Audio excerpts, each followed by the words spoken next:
Hi friends, welcome to my channel. இன்றைக்கி நாம் வீடியோவில் என்ன பார்க்க போகிறோன்னா, டீ கடையிலலாம் செய்வாங்களே மெதுவாக கூட அதுதான் செய்ய போகிறேன்.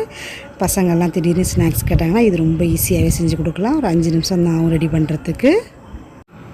பக்கோடா ரெடி பண்ணுறதுக்கு மாவெல்லாம் எடுத்து வச்சுட்டேன். வெங்காயம்லாம் கட் பண்ணி வச்சுருக்கேன். பசங்களுக்கு என்ன தான் நம்ம ஸ்நாக்ஸ் கடையில் வாங்கி கொடுத்தாலும் இந்த மாதிரி ஏதாவது வீட்டில் செஞ்சு கொடுத்தோம்னா அவங்களுக்கு கொஞ்சம் திருப்தியாக இருக்கும். நம்மளும் நிறைய கூட குறைச்சவே பசங்களுக்கு கொடுக்கலாம். நான் மெது பக்கோடா செய்கிறதுக்கு 300 கிராம் கடலை மாவு எடுத்திருக்கேன். 1 டீஸ்பூன் மிளகாத்தூள் சேர்த்துக்கிறேன். நல்லா காரமாக இருக்கும் அந்த மிளகாத்தூள், அதனால் கம்மியாக தான் சேர்த்துருக்கேன். அதுக்கடுத்து பக்கோடாவுக்கு தேவையான உப்பு சேர்த்துக்கிறேன். உப்பு சேர்த்துட்டு ஒரே ஒரு பச்சை மிளகாய் தான் சேர்க்குறேன். பச்சை மிளகாய் நல்லா பெருசாகவே கட் பண்ணி போட்டுக்கோங்க, பொடிசாக போட்டுறாதீங்க. அடுத்து கருவேப்பிலை சேர்த்துருக்கேன். கொஞ்சமாக பேக்கிங் சோடா சேர்த்துருக்கேன், உங்களுக்கு தேவைப்பட்டால் சேர்த்துக்கோங்க.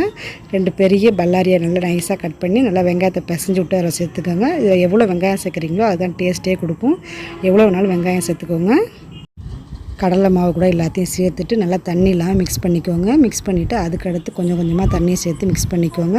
பச்சை மிளகாய் எதுக்கு நான் பெருசாக போட சொன்னேன்னா, பசங்கள்லாம் சாப்பிடும்போது வாயில் வந்து கடிப்பட்டுச்சுன்னா எடுத்து போட்டுருவாங்க, இல்லாட்டி அவங்க சாப்பிட்டுட்டாங்கன்னா பயங்கரமாக உரைக்கும். அதுக்காக தான் சொன்னேன்.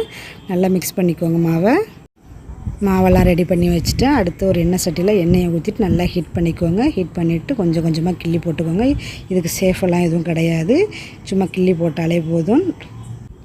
இந்த பக்கோடா மாவு மிக்ஸ் பண்ணும்போதே கொஞ்சம் கொத்தமல்லி தழை இருந்தால் சேர்த்துக்கோங்க, நல்லா செம்ம ஃப்ளேவராக இருக்கும். நான் என்கிட்ட இல்லை அதனால் சேர்க்கலை. இந்த பக்கோடா போடும்போதே பக்கத்துலேயே பாலை காய்ச்சிட்டு காஃபியையும் சேர்த்து போட்டுக்கோங்க. செம்ம சூப்பராக இருக்கும் காஃபியோட சாப்பிடும்போது. மெது பக்கோடா நல்லா செம்ம டேஸ்ட்டாகவும் நல்லா சாஃப்டாகவும் ரெடி ஆகிடுச்சு. பசங்களாம் நல்லா விருப்பமாக இந்த பக்கோடாவை சாப்பிட்டுக்குவாங்க. பக்கோடா சூப்பராக ரெடி பண்ணியாச்சு. நான் சொன்ன அளவுக்குள்ள நீங்களும் ட்ரை பண்ணி பார்த்து எப்படி இருந்துச்சுன்னு கமெண்டில் சொல்லுங்கள். இந்த வீடியோ உங்களுக்கு பிடிச்சிருந்தால் லைக் பண்ணிக்கோங்க, ஷேர் பண்ணிக்கோங்க. மறக்காமல் நம்ம சேனலை சப்ஸ்கிரைப் பண்ணிக்கோங்க. தேங்க்ஸ் ஃபார் வாட்சிங்.